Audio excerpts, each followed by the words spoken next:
Thanksgiving dinner at my parents' house had always been a test of patience, but this year was proving especially challenging. My brother Derek had been making pointed comments all evening about my mysterious lifestyle and secretive behavior, working himself up to something. I could see it in the way he kept glancing at his phone, that self-satisfied smirk playing at the corners of his mouth.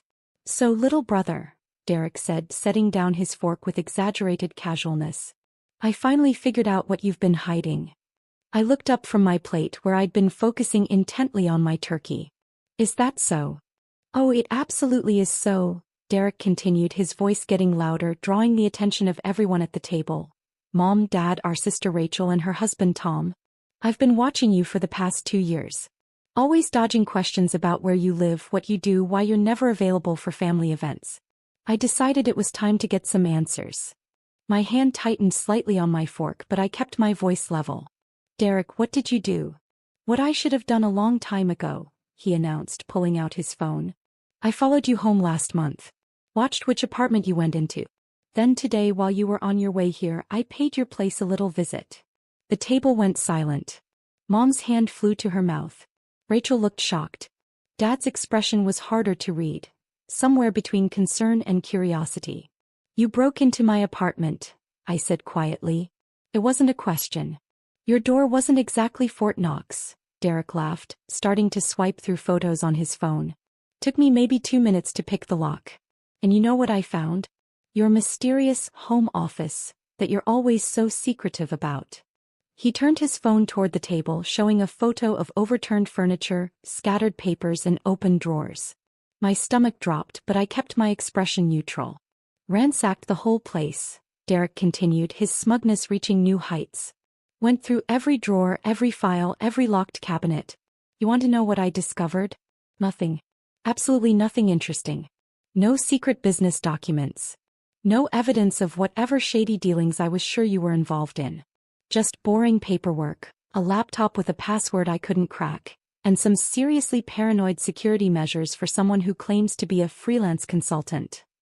"Jesus, Derek," Rachel breathed. "You actually broke into his home?" "He's been lying to this family for 2 years." Derek shot back. "Mysterious phone calls. Sudden relocations. Never telling us where he lives. I had every right to find out what he was hiding." Dad cleared his throat. "Son, Alex, Derek does have a point. You've been very secretive. Can you blame him for being curious?" I set down my fork carefully, pulling out my phone. "Excuse me for a moment. I need to make a call." "Oh, here we go," Derek rolled his eyes. "Another mysterious phone call. Let me guess, you need to step outside to take it? Can't let the family hear your conversations." I ignored him, standing up from the table and walking toward the living room while dialing. The phone rang twice before a familiar voice answered. "Deputy Marshal Chin. It's Alex Morrison. Code Phoenix. We have a critical security breach at my safe house location. Subject's brother conducted unauthorized entry in search approximately." I checked Derek's photos, 3 hours ago. Multiple photographs taken. Unknown if location has been compromised to additional parties. The temperature in the dining room seemed to drop 20 degrees. I could hear Derek's smug expression faltering behind me. "Alex, are you in a secure location right now?" Chen's voice was instantly professional, alert. "Negative. I'm at the subject's family residence. The family is present, unaware of the situation. Do not move. Do not leave that location. I'm dispatching a team immediately." "What's the address?" I provided my parents' address, acutely aware of the complete silence behind me. "Team is en route. ETA 12 minutes. Alex, I need you to secure all individuals present. Nobody leaves that residence until we arrive. Is that understood?" "Understood. And Alex, this is bad. This is really, really bad. You know what this means." "I know." I ended the call and turned back to the dining room.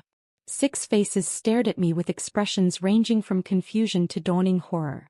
Derek's smugness had completely evaporated. "Nobody leaves," I said calmly, returning to my seat. "U.S. Marshals are en route." "U.S. Marshals?" Mom's voice was barely a whisper. "Alex, what's going on?" "What's going on?" I said, my voice still calm but carrying an edge now. "Is that Derek just committed a federal crime. Multiple federal crimes, actually.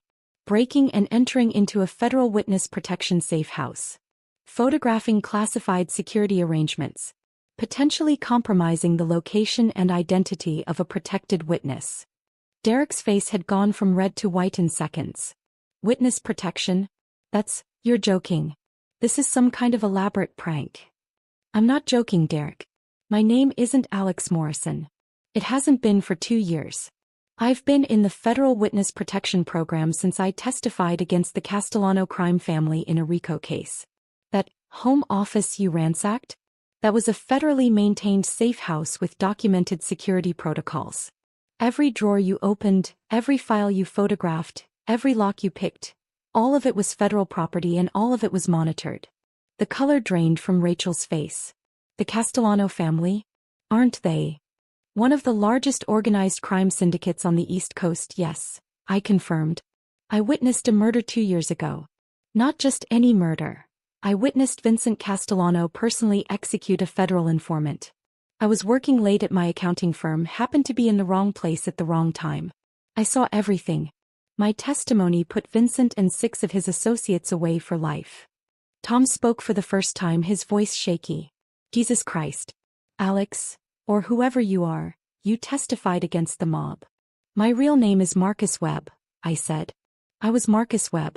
Now I'm Alex Morrison, living in a federally protected safe house, with a completely new identity, because the Castellano family has $1 million contract out on my life.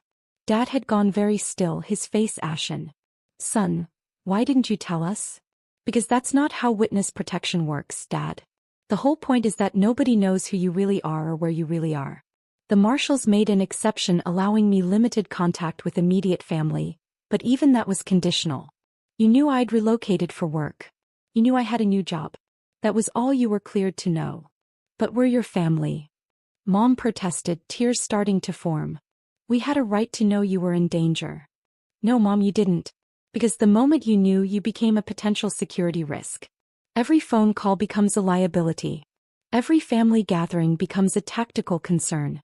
The marshals advised complete separation, but I negotiated for limited contact because I didn't want to completely disappear from your lives. Now I'm realizing that might have been a mistake. Derek found his voice again, though it came out strangled. I didn't know. How the hell was I supposed to know? You weren't supposed to break into my home, Derek. You weren't supposed to stalk me, follow me, and conduct an illegal search of my residence. Those are things normal people don't do, federal witness protection or not. You've been so secretive. Derek's voice was rising with panic now. Always dodging questions, never being available, acting like you had something to hide. I thought you were involved in something illegal or having an affair or, I don't know, but not this. So your solution was to commit multiple felonies to satisfy your curiosity, I said flatly. How did you think this was going to end, Derek? What was your best-case scenario? He had no answer. Rachel leaned forward, her voice urgent. Alex, Marcus, whoever you are. What happens now? What are the marshals going to do? At minimum, Derek will be arrested and charged with breaking and entering, tampering with federal property, and potentially compromising a protected witness. Depending on the prosecutor, he could be looking at 5 to 10 years in federal prison. The photographs on his phone will be seized as evidence. His electronics will be forensically examined to determine if he shared the information with anyone else. He's your brother. Mom cried. Surely you can explain that he didn't know, that it was just a misunderstanding. Mom, there's no, just a misunderstanding in federal witness protection. Derek broke into a safe house that's part of an active protection program. Even if he genuinely didn't know what it was, the security breach is real. The marshals have to assume the worst-case scenario, that the location is now compromised, that my identity might be exposed, and that the Castellano family could learn where I've been living. But he wouldn't tell anyone. Dad insisted. Derek, tell them you haven't told anyone about this. Derek's silence was damning. Derek. Rachel's voice was sharp. Derek, who did you tell? I might have mentioned it to a few people, Derek admitted, his voice barely audible. I was excited about finally cracking your secrets. I told Sarah. Your girlfriend who posts everything on social media, I said, my voice cold. And maybe Jake and Chris at the bar last week. But I didn't give them the address or anything specific. I just said I'd figured out where you lived and was going to check it out. I closed my eyes, feeling the full weight of the situation settling over me. Derek, do you understand what you've done? You told multiple people that you'd located your brother who'd mysteriously relocated 2 years ago. You told them you were going to break into his apartment. Then you took photographs and, I'm guessing, shared them with at least some of those people. Derek's continued silence was answer enough. Sarah, Jake, and Chris, I continued. 3 people who now know that Alex Morrison, who lives at a specific apartment complex, is somehow connected to Derek Morrison's mysteriously relocated brother. How long do you think it would take a professional investigator, or a professional hitman, to connect those dots? I didn't mean, Derek started. It doesn't matter what you meant. I snapped, my composure finally cracking slightly. Intent is irrelevant when you've potentially exposed a federal witness to organized crime assassins. The Castellano family has resources, Derek. They have people who monitor social media. They have people who investigate rumors. They have $1 million riding on finding me, and you just gave them a trail of breadcrumbs that leads straight to my location. The sound of vehicles pulling up outside made everyone jump. Through the window I could see 3 black SUVs with government plates. Car doors slammed in rapid succession.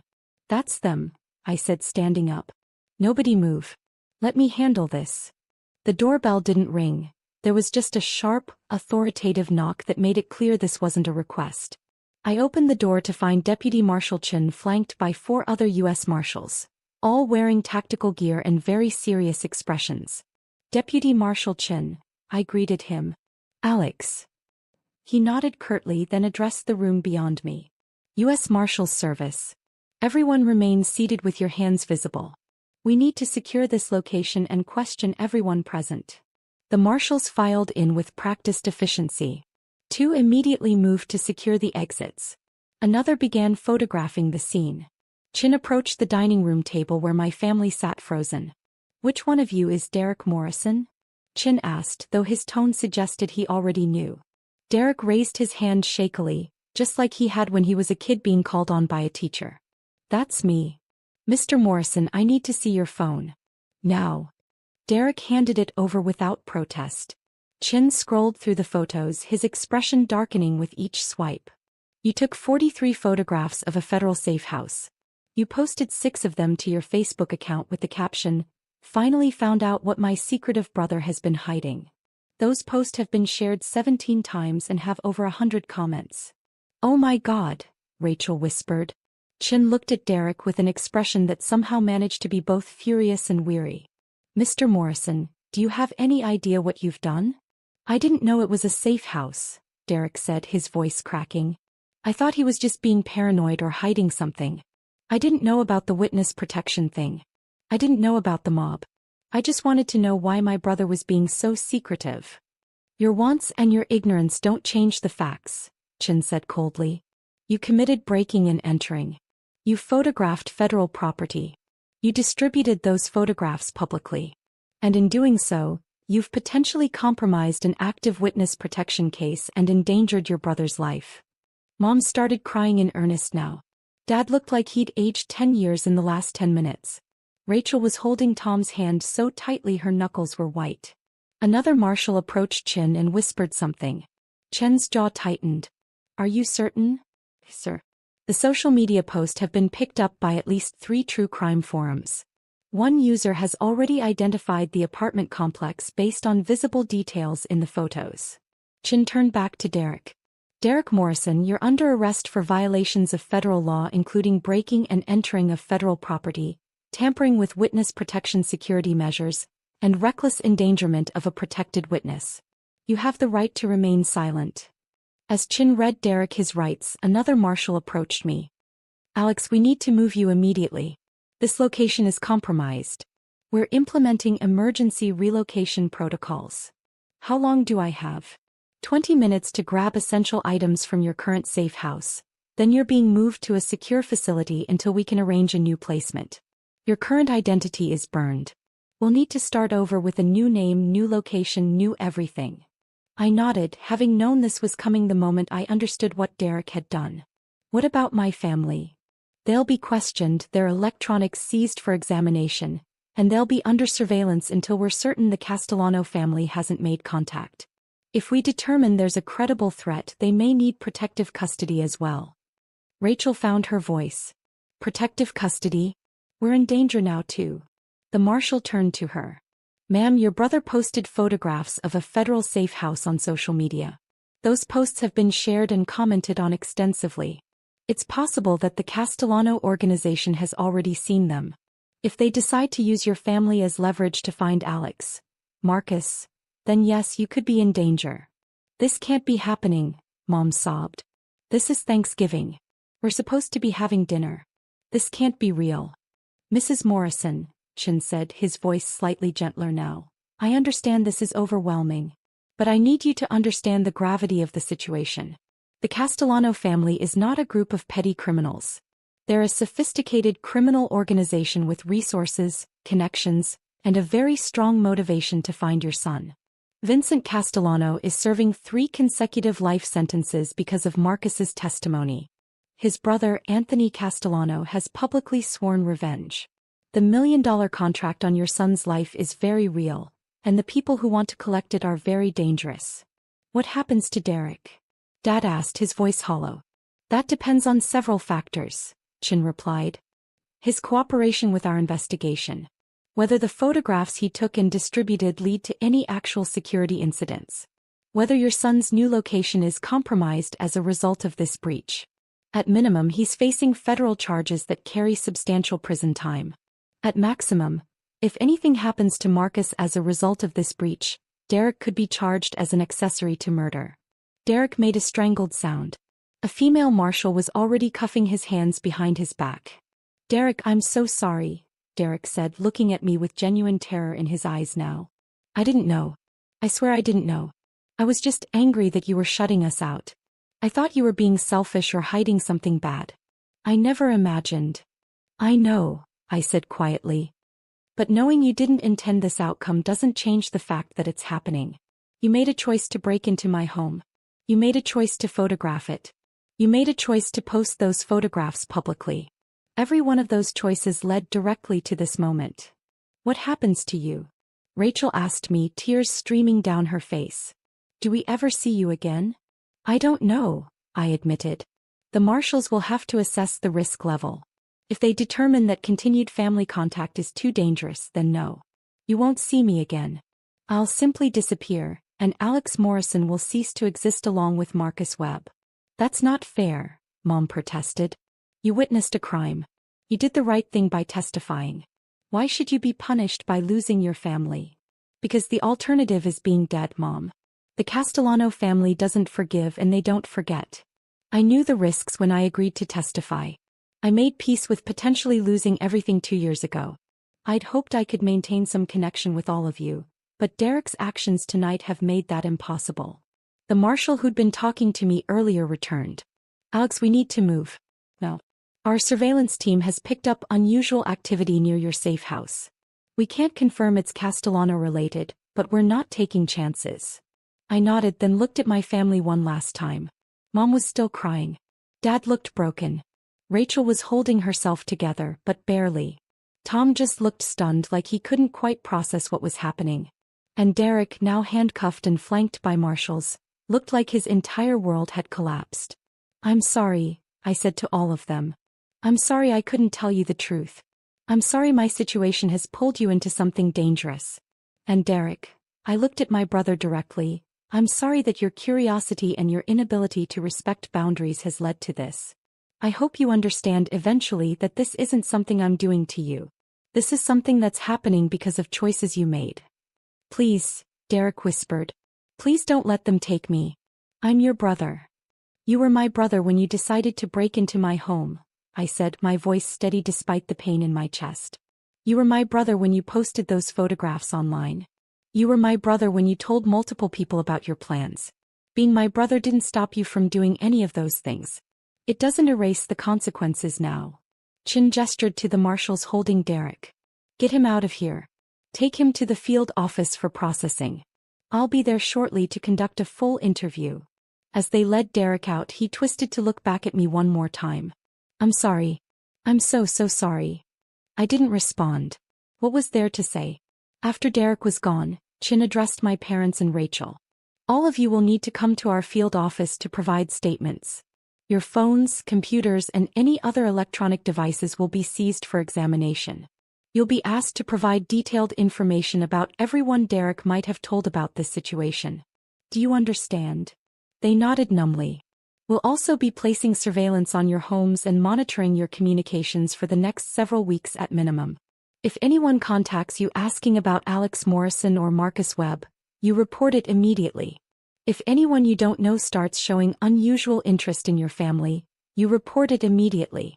If you notice anything suspicious, anything at all, you report it immediately. Your lives may depend on it. Deputy Marshal Chin, Rachel said, her voice shaking, is my family really in danger? Is this really as serious as you're making it sound? Chin looked at her with an expression that was almost sympathetic. Ma'am, I've been with the Marshal's Service for 15 years. I've worked witness protection cases that whole time. The Castellano family is one of the most dangerous organizations we deal with. They've killed federal witnesses before. They've killed witnesses' family members before. They've killed people who were even tangentially connected to cases against them. So yes, this is really as serious as I'm making it sound. Maybe more serious. He turned to me. Alex, we need to go. Your escort is ready. I looked at my family one last time. I love you all. I'm sorry it ended like this. Take care of each other. Mom stood up, moving toward me, but a marshal gently intercepted her. Ma'am, please. We need to move the witness immediately. Please, Mom begged, looking at me. Please be safe. Please don't disappear forever. You're my son. I can't lose you. I'll be as safe as the marshals can keep me, I said. But Mom, you need to prepare yourself for the possibility that you might not see me again. Derek didn't just compromise my location, he compromised everything. My entire identity might need to be buried and rebuilt from scratch. Chin put a hand on my shoulder. Time to go. I followed him out to one of the SUVs, flanked by armed marshals. As we drove away, I looked back at my parents' house, watching my mother collapse into my father's arms on the front lawn, Rachel and Tom standing helplessly beside them. In the SUV, Chin handed me a tablet. We need to start documentation of everything you remember about the safe house setup, your routines, anyone who might have seen you regularly. We're also going to need a complete list of everything Derek had access to. He photographed everything, I said. Every room. Every drawer he opened. All the security measures I'd installed. We know. We've already started analyzing the photos. The good news is that most of the security measures aren't visible in the images. He didn't know what to look for. The bad news is that the layout is clear, and anyone with experience could use that information to plan an approach. What are the chances that the Castellano family has already seen the photos? Chin hesitated. We're operating on the assumption they have. It's been 3 hours since Derek posted them. That's more than enough time for the information to reach interested parties. So my safe house is completely compromised. Not just your safe house, Alex. Your entire identity in that city is compromised. Every place you regularly visited, every person you interacted with, every routine you followed, all of it has to be considered burned. We're starting over from scratch. I nodded, feeling the weight of what that meant. 2 years of building a life, creating an identity, establishing routines. All of it gone in a single afternoon because my brother couldn't respect boundaries. What happens to Derek? I asked. That's up to the federal prosecutor, Chin replied. But between you and me, he's looking at serious time. Breaking and entering of federal property alone is 5 years. Add the witness protection violations, the security breach, the social media distribution, he could be facing 10 to 15 years, easy. If anything happens to you as a result of this breach, those charges escalate significantly. He didn't know what he was doing. Doesn't matter. Ignorance isn't a defense for federal crimes. He made a conscious choice to break into your home. He made a conscious choice to photograph everything. He made a conscious choice to post those photographs publicly. Every single one of those choices was illegal, witness protection or not. The fact that his illegal actions compromised a federal witness just makes it exponentially worse. We drove in silence for several minutes before Chin spoke again. For what it's worth, Alex, I'm sorry. I know you negotiated hard to maintain family contact. I know how much it meant to you. This is a worst-case scenario. It is what it is, I said. I knew the risks. I just didn't expect the threat to come from my own brother. Family is often the weakest link in witness protection, Chin said. Not because they're malicious but because they don't understand the stakes. They think they have a right to information, a right to know where you are and what you're doing. They don't grasp that those rights can get you killed. My phone buzzed. The encrypted phone the marshals had provided. A message from the relocation team. Apartment clear. Packed essentials. Ready for transport to temporary facility. That's that then, I said. Alex Morrison is officially dead. We'll create a new identity for you, Chin assured me. New name, new location, new background. We'll do everything we can to keep you safe. I know you will. You've been good to me, Chin. I appreciate it. Just doing my job, he said, but there was something almost warm in his voice. Though I have to admit you're one of the better witnesses I've worked with. Most people in your situation would be falling apart right now. You're handling this with remarkable composure. Falling apart won't change anything, I said. My brother made his choices. I made mine when I agreed to testify. Now we both live with the consequences. As we drove toward the secure facility where I'd spend the next few weeks while the marshals arranged my new life, I thought about Thanksgiving dinner. The turkey that never got eaten. The family gathering that ended in handcuffs and tears. The brother who'd thought he was uncovering secrets and instead destroyed lives. Derek had wanted to know what I was hiding. Now he knew. And that knowledge had cost him his freedom, endangered our family, and erased whatever relationship we might have salvaged. I wondered if, years from now when he was released from federal prison, he'd think it was worth it. If his curiosity had been satisfied. If he'd learned anything from the experience. But mostly I wondered if I'd ever see any of them again. My mother's tears. My father's broken expression. Rachel's fear. Tom's shock. Those images would be the last memories I had of my family as Marcus Webb. Tomorrow I'd wake up with a new name in a new place with a new life. And Derek would wake up in a federal holding cell facing a decade or more in prison. All because he couldn't respect a locked door. The consequences of Thanksgiving 2024 would echo through our family for years to come. But at least I'd still be alive to remember them. That was more than Vincent Castellano's informant could say.